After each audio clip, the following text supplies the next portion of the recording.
Over time, every smart home needs a little bit of maintenance. This is the kind of stuff that's easy to forget, but if you ignore it long enough, you'll probably end up with more work and frustration in your smart home just to get things back on track. It's actually a good time for me to run through my little checklist here again. So today I'm gonna walk you through a little routine that I personally use at least once or twice a year just to keep my smart home reliable and frustration free. Well, as much as possible anyways. So join me today as I do a little bit of spring cleaning here in my smart home. Again, some things that I just like to do every so often, maybe once, twice, a few times a year, just to kind of make sure everything is good to go in my smart home, both for me and my family.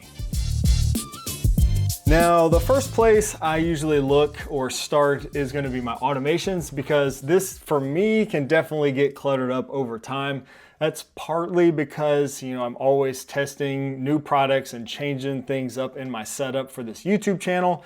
So it's not uncommon for me to end up with a number of automations that are either broken or inactive, or maybe I just don't use anymore. There's also automations that you might like to run during the winter time, but not in the spring or summer, and vice versa. I definitely have some like that. So doing something like this a couple times a year, maybe between seasons, is a great idea. So you can just go through your automations, on your computer, on your iPhone, whatever it is you like to use, and just kind of go through everything, see what's there, what you don't need anymore. I can start there. I'm kind of scared to even look at this because I'm sure there's all kinds of stuff that I don't really need. Actually, it's not looking too bad right now. But I got a little tip for you here in just a second. So this one right here, for example, I actually just switched to another robot vacuum, and this one is unplugged right now. So I can just delete this automation.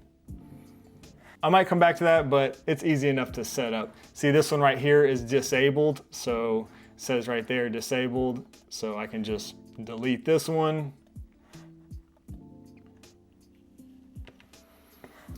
I'm using these two, I know. Left gate closed. No scenes or accessories. So these are some old ones, so I'll delete these.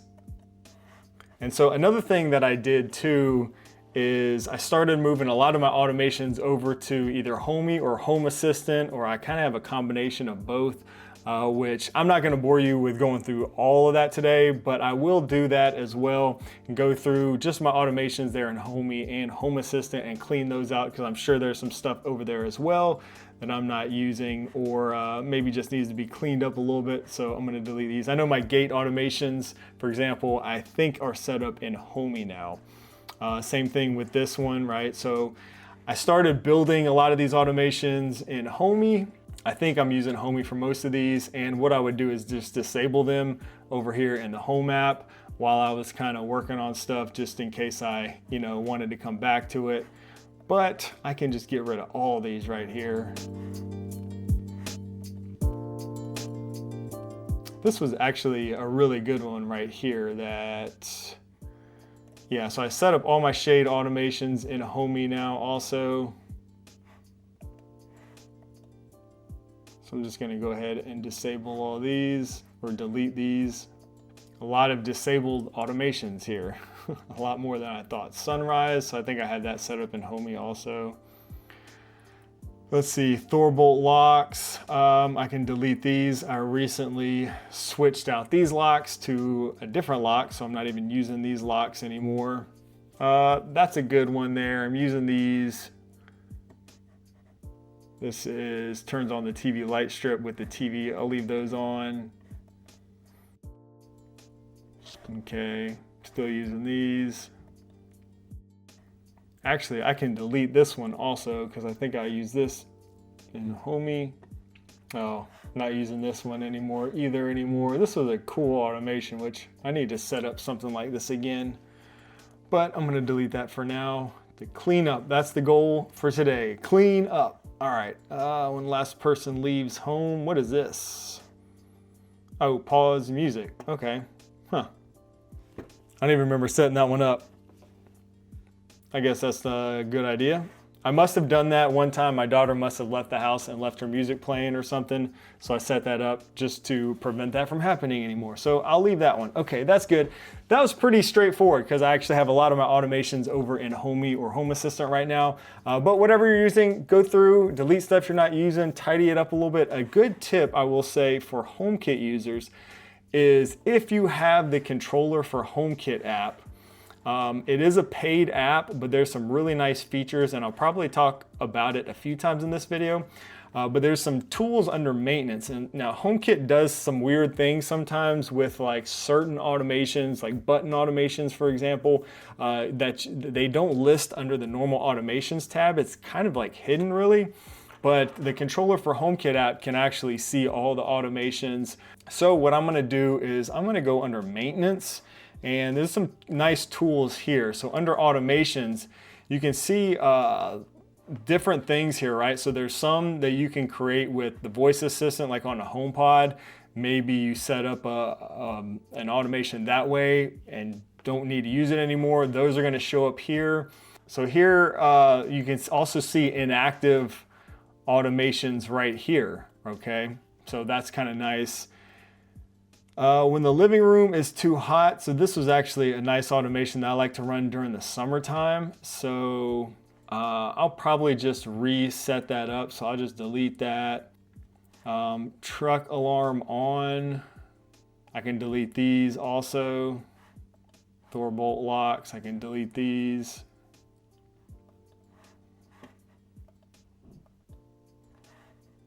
Looks like a blank automation, I'll delete that. And studio not occupied, I can delete this one also. All right, so clean that up real good. Now, invalid configuration, what is that? So there is a lot here. Look at all these. And these are actually HomeKit automations that are kind of hidden, but are still being stored. So it would be a good idea to go ahead and delete all these because either these are like, looks like mostly button presses or notifications that I configured maybe through the controller for HomeKit app. So let me go ahead and just delete a lot of these.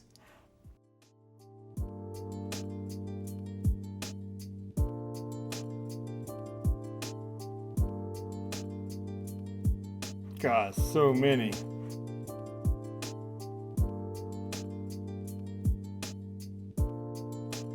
Like some of these automations are from old buttons or devices that I haven't used in forever.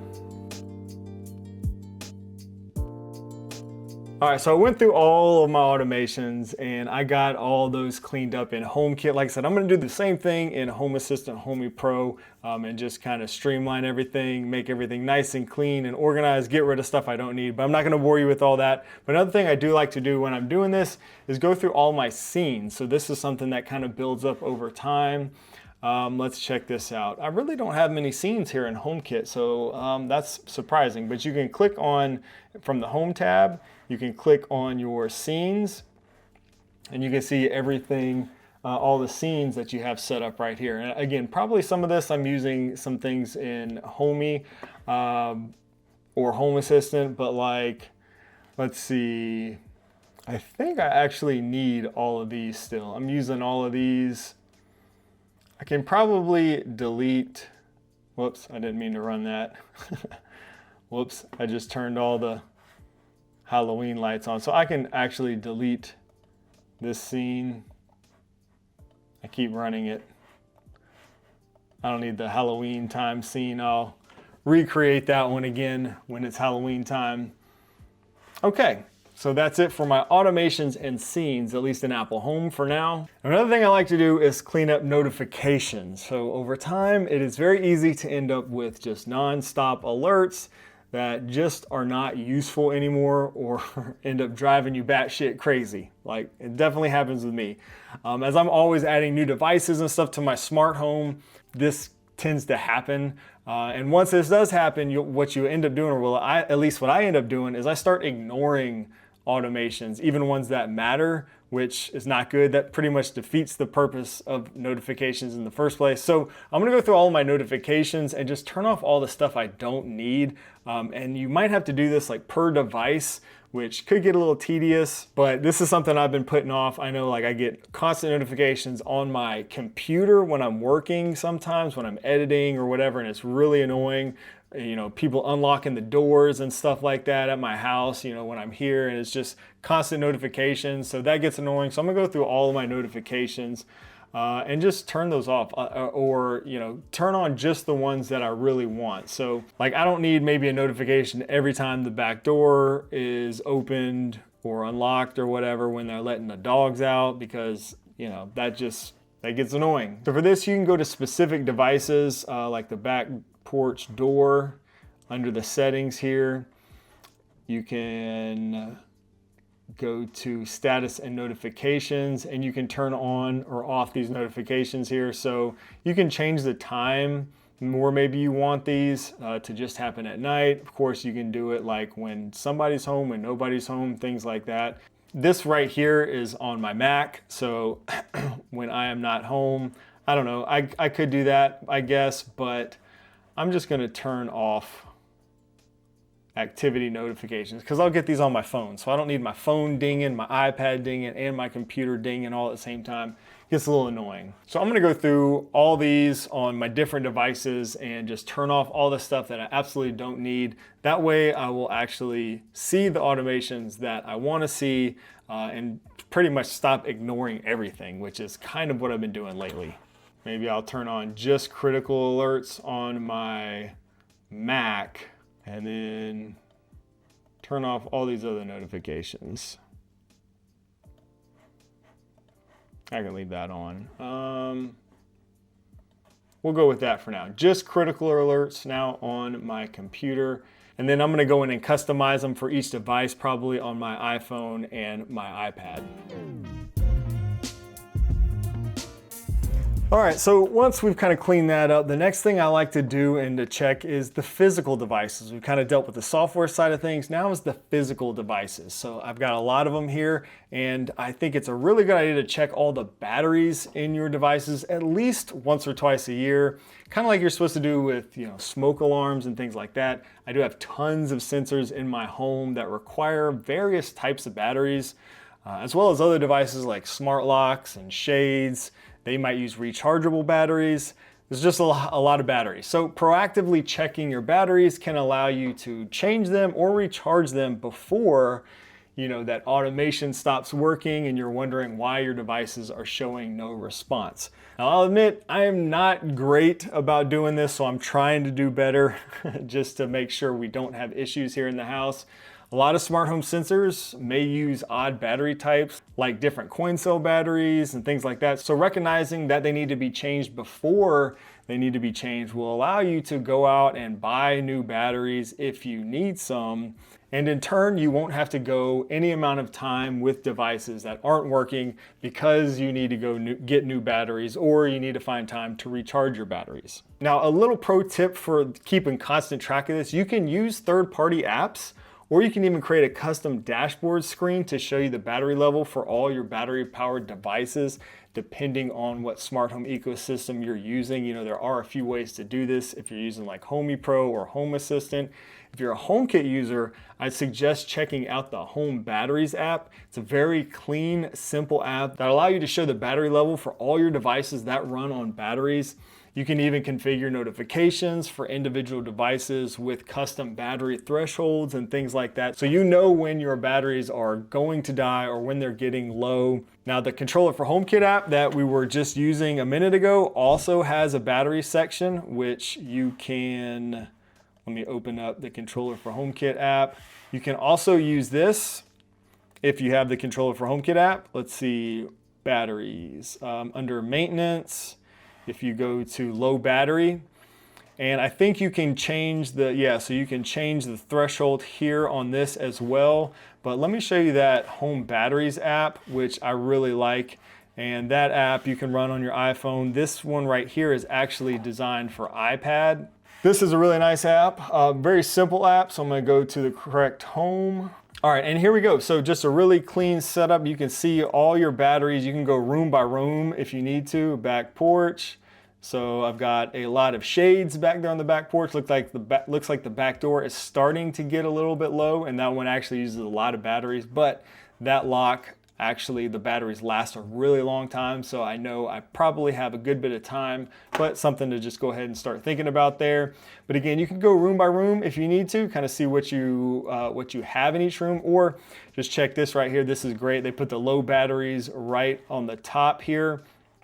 And let's see what I've got here. The curtain 3. So this is the SwitchBot curtain bots, and I'm actually not even using this device anymore. So a little side note here, side quest. That is in the guest bedroom that I set up, and really awesome setup with smart home tech. My son moved back in not too long ago, and he's using that room, and he just keeps the curtains closed all the time. So I'm not gonna worry about that one.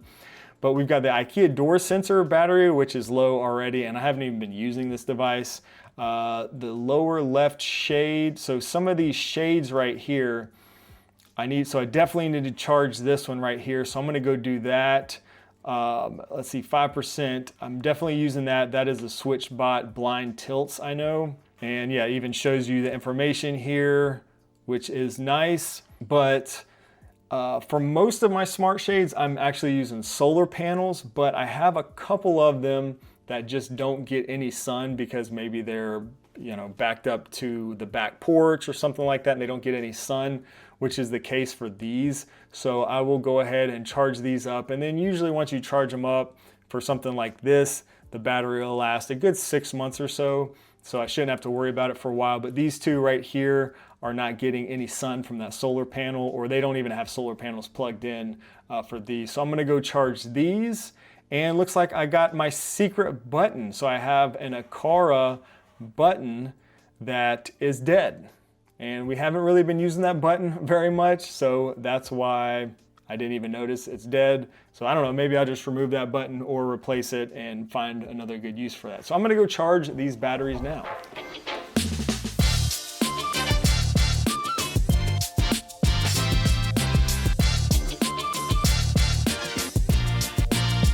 Now, since we're already talking about batteries, this is a good time to mention the sponsor of today's video, Ostation. I've definitely gone through more batteries than I care to admit, mostly thanks to my smart home. So I finally decided to start switching over to rechargeable batteries. And honestly, something like this makes it way easier. The Ostation 2 Pro automatically tests, charges, and organizes your batteries all in one little place. Super easy to use. You just drop the batteries in, doesn't matter the orientation, and walk away. It figures out what needs charging and what's still good to go. If a battery isn't reusable anymore, it separates it so you don't accidentally keep using it. It supports AA and AAA, which are the most common in my house, and supports their EcoLast lithium batteries. It'll even display advanced data like cycle count and battery health. And it stores a bunch of them at once, so you always have fresh batteries ready when things die unexpectedly. You can even check the charging progress right on the screen or in the companion app. And this makes routine smart home maintenance much easier because instead of constantly buying replacements, which I've done a lot of, I already know that I've got charged batteries whenever I need them. And as a bonus for all you Olight fans out there like me that love their flashlights, it also has 2 built-in magnetic charging ports on the side for your Olight flashlights. The Ostation Amazon store is having a 28% sale from April 24th to April 30th. It's their biggest discount yet, so if you want to get one for yourself, you can scan the QR code on screen or check the link in the video description. Thanks to Ostation for sponsoring today's video. Next, I think it's a good idea to go around at least once or twice a year and check all your actual sensors, like your important ones. We already checked battery levels and stuff like that, but I think it's a good idea just to check your water sensors. Just do a little test, kind of like you do with your smoke detectors, just to make sure they're all still working as you would expect. So this can be any important sensors, could be door sensors, but water sensors for sure, because you don't use them on the regular basis. They're just there in case of an emergency. You might have glass break sensors and stuff like that, but just doing a quick little annual test or maybe twice a year just to make sure everything's working, because you don't want to have a water leak and then realize your sensor stops working for some reason. All right, now let's talk about cameras. There are a few things that I recommend doing here every so often. Don't be like me and wait until it's too late. This one hits a little close to home. Long story short, we had a porch pirate recently steal some packages off my porch. I went back to check my cameras and found a few issues. The first one is that one of my cameras was almost completely covered in spider webs. A little bit embarrassing. A lot of times this will only be noticeable at night. I actually did notice it a few days before the whole porch pirate incident, but I sort of brushed it off and said I'll just do it later and kept forgetting to deal with it. Then something happened. I actually needed the footage and, well, we got this.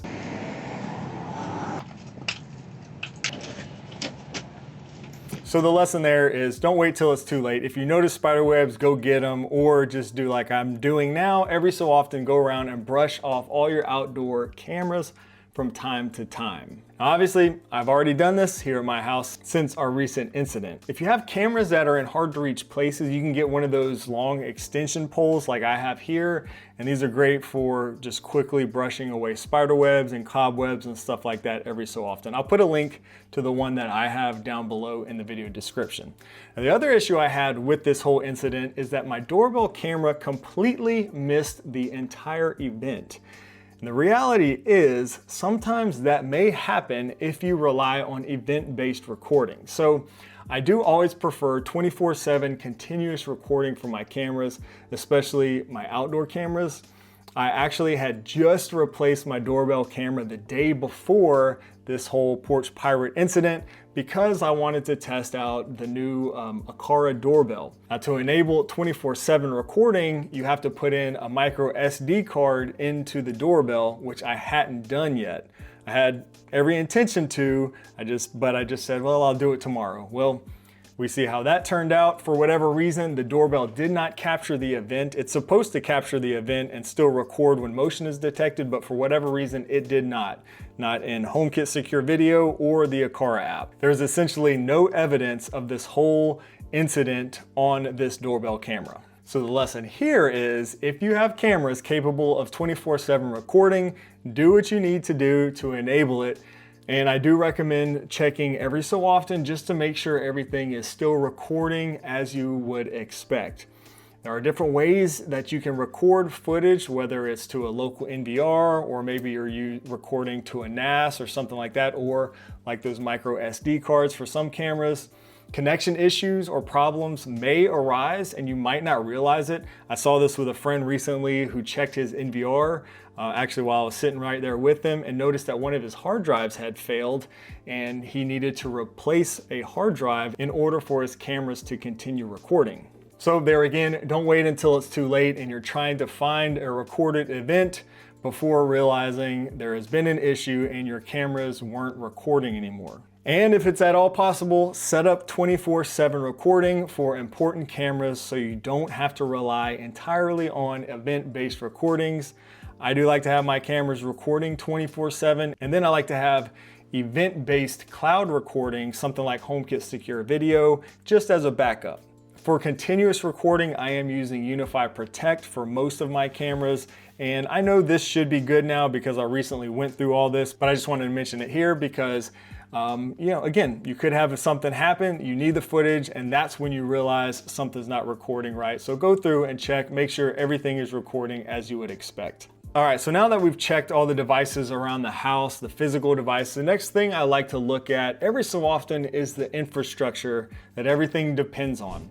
I like to do a little network check every now and then just to make sure everything is set up properly. I don't need to make any changes or anything like that so that my smart home will run the way I intend it to. Now your options and everything here may vary depending on what router and what network setup you have, But I'm again using UniFi here, which does give me a lot of control over my network. But with all that control also means it's a lot easier for things to be set up wrong. Firmware updates might change things. And you know, sometimes weird stuff just happens. So I do like to go through all my settings, just make sure I have everything set up the way I want. If you've been having connectivity issues with devices or anything like that in your smart home, there is a good chance that the culprit could be your network settings. So I go through and check that. I also like to make sure everything is on the correct VLAN and everything like that. I am using a separate VLAN for my smart home devices and a separate one for my cameras, things like that. But sometimes with me adding so many new devices to my smart home for testing and YouTube videos, I might make a mistake and put something on the wrong network, or you know, who knows. Now, I'm not gonna go in deep into the weeds on my network setup in this video, but if that's something that you would like to see in a future video, let me know down below. Again, I am using UniFi here, so it would probably be tailored to that. But I have found that optimizing your network and settings correctly can greatly affect the reliability of your smart home, especially when it comes to Matter and even Thread. And while you're at it, I'd recommend a quick check to see which device is acting as your primary home hub in the Apple Home app. Sometimes Apple Home may switch hubs, especially if there are connection issues with your primary hub or if you have automatic selection enabled. I do like to choose my preferred Apple Home hub manually, and I use my Apple TV 4K that I have hardwired to my network as my primary home hub. Now, another quick thing that I like to check while I'm doing all of this is firmware updates. Some devices might update automatically, but not all of them. Check to make sure your smart home hubs are all up to date on firmware and running the same firmware, but also check all your devices. Many smart home devices require you to run updates through the manufacturer's app, which you may not use very often if you're just using like your smart home apps most of the time, like me. I just use Apple Home or Homey and stuff like that. So I don't even open the manufacturer's apps a lot of times, but often enough I will and notice there's a firmware update waiting for one of my devices and I didn't even realize it. So do a quick run through your smart home apps just to make sure there aren't any firmware updates waiting for you that you have been unintentionally ignoring. Another thing that's good to do every now and then is just a general security check. We already talked about cameras and sensors, but you might also have a smart security system, smart locks, things like that. And many of these devices may have security codes or other access, maybe that you've provided other family members, neighbors, babysitters, dog walkers, things like that. So I like to go through all of my different smart locks and security systems, both in the Home app and the manufacturer's app, just to make sure I don't have any codes or anything like that that I've provided in the past that may not be necessary anymore. Now, personally, sometimes I'll even create temporary codes and things like that when I'm testing devices or filming videos and then forget to delete them later. I also like to go room by room through my smart home and simply remove devices that I no longer need or use. We talked about doing this with your automations and scenes, but devices like this is actually something that I need to do every so often as well. This might be more of a niche thing since I'm, always changing and adding new devices for the YouTube channel. But if you do have a lot of devices and you like to change and upgrade stuff a lot also, this might be something you want to think about also. I'll often find some no response devices like I think we already found one today, maybe that I haven't been using for a while and or maybe I've since unplugged or replaced with different devices. Obviously, the more devices you have in your smart home, the easier this type of stuff is to get out of hand. You might also find devices that have lost their connection for whatever reason that you didn't notice. Hopefully you've got your network all set up so you can get everything back online. But this is a good time to do that and just make sure everything is operational. And while I'm doing this, I also like to just double check the naming conventions and the organization of everything, making sure all the device names make sense, everything is in the correct room, etc. This will ensure that everything is working well for the rest of the family. I have actually seen in the Apple Home app where devices have been moved or renamed for some weird reason that I don't understand without me doing it. So that is possible. I actually keep a test room for my house where I keep devices that maybe I'm moving around or I might keep or I delete or whatever, or maybe I'm just testing Let's see, garage door. So I moved this one in here because I replaced it with a different garage doorknob, door handle. So I'm just gonna actually go ahead and remove this one for now. I don't need it anymore at the moment. Of course, if something changes, I can always just go back and add it, but I'm gonna get that out of the way. And also look at your sensors. So up top in the home app, it's kind of easy to overlook at these because they're not individual tiles, you know, but like this IKEA door sensor right here, I'm not even using this anymore. I just kind of was testing this for a video, and I am using some of the IKEA sensors that I got recently, but like this one's got a low battery and I haven't even had it that long, so that's not great, and I'm just not using it. I mostly use Zigbee door sensors in my house, so I'm just gonna go ahead and remove this guy and clean it up a little bit. Let's see what else we have in this test room. We have the leak sensor, IKEA water leak sensor. So this is another test device, but I think I'm actually gonna use this one. And this is saying battery is 100%. I may have changed that one already, I'm not sure. Air quality, let's see, humidity. I guess I'll keep these in the test room for now. But I can go through room by room and just see if there's anything I don't need anymore in any of these. Like I did do this like after the holidays, because I'll usually just remove all my like smart plugs and stuff like that I use for the holiday season. This is one right here that I need to go fix, the patio string lights. So I'm gonna go out there and look at that and see if I can get that one back online.